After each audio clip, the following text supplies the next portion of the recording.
যে নেপোলিয়ন বোনাপার্টের আগে এখানে কেউ নামও নেয় না ইহুদিরা এখানে থাকবে। সর্বপ্রথম সে একটা আকাঙ্ক্ষা তৈরি করে দিয়েছে তাদের মধ্যে, তোমরা সেখানে থাকো, তোমাদের জন্য ওখানে একটা ব্যবস্থা করা হবে। সেটার উপর একমত হয়ে তারা ধীরে ধীরে ওখানে অবস্থান করতে আরম্ভ করে, অল্প অল্প করে একটা একজন দুজন করে গিয়েছে তারা। এরপরে বেলফোরের সে ওয়াদা 1917 সালে তারা সেখানে সে ওয়াদা প্রাপ্ত হয়। ওইটা ছিল মুসলিমদের সাথে বিশ্বাসঘাতকতা। কেমন বিশ্বাসঘাতকতা?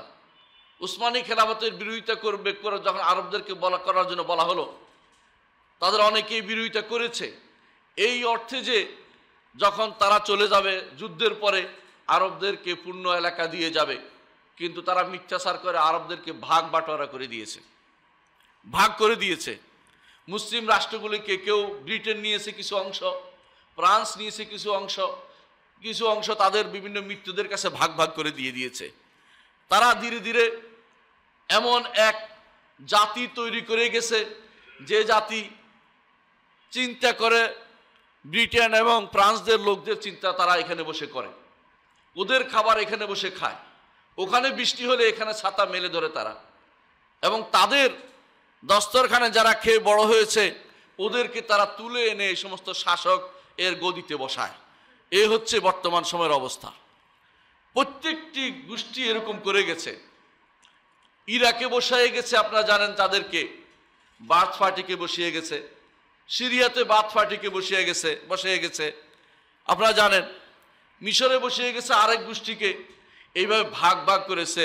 লিবিয়া, আপনি যদি দেখেন লিবিয়া এবং জাজিরা জাজায়ের এর মধ্যখানে দাগগুলো দেখবেন যে একেবারে লম্বা একটা খত টান দিয়ে কাটা কেটে দিয়েছে। কেন কাটার দরকার ছিল? মুসলিমদেরকে ভাগ করার দরকার কি ছিল? মুসলিমদেরকে এভাবে রেখে গেলে তাদের এত ভাগ হতো না। ভাগ হওয়ার কারণে এই ভাগ বন্ধ করার ব্যবস্থা আর করা যায় নাই।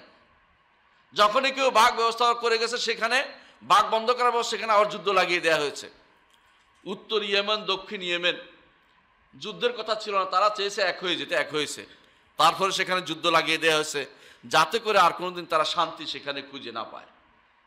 আপনারা ভালো করে দেখেন, প্রতিটি রাষ্ট্রের মধ্যে এরকম একটা ছোট্ট ছোট্ট ভেদাল লাগিয়ে গেছে। যখন দেখেছে সালাউদ্দিন আইয়ুবী, তিনি কুর্দি ছিলেন, কুর্দিস্তানকে 5 ভাগে ভাগ করে রেখে গেছে।